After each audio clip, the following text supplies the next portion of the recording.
Hi, it's Jo here again from Illumina. I manage our online work and support for young people and their families, and quite often get asked about the whole thing around hearing voices. All right, and I know for some of you that's just like, wow, that sounds awful. For other young people, actually, that's a real reality. And the first thing I want to say to you is, it does not mean you are losing your marbles, okay?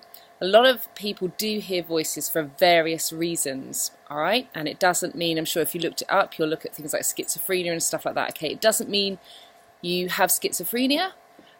Equally, it doesn't mean you don't, all right? But there are numerous reasons why young people might hear voices, okay?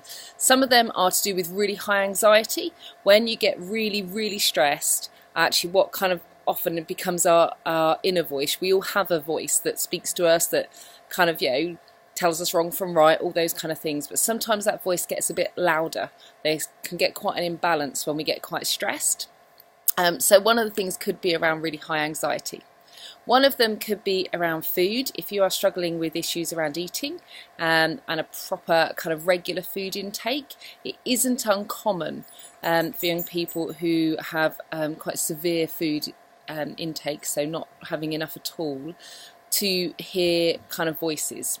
And that can quite often be the inner voice, in terms of the kind of the other side of you maybe telling you not to eat or not wanting you to eat, and that isn't uncommon either.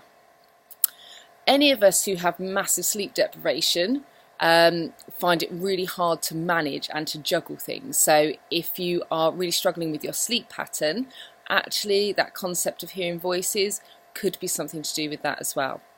All right, the most important thing you need to do is to visit your GP. All right, I know that it feels really daunting, but even just writing something out beforehand to say, this is what's happening, this is how long it's been happening for.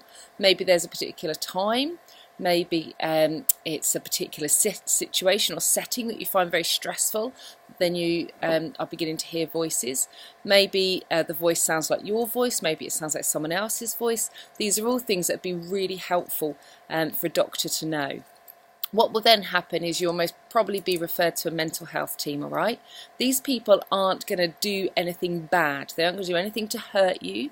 They're not going to put you in a hospital or anything like that. They will assess how your general mental health is, all right? So they'll look at your physical health.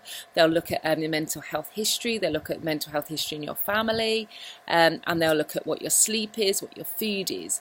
It may well be that they offer you some medication, and that is your choice, all right? And it is always good to check out any medication yourself, so don't feel forced into anything. But the first point of call, I think, is recognising it and not being frightened, all right? It feels scary, but there are people who are absolutely used to dealing with this, and they are there to support you and help you through it, because it won't be forever.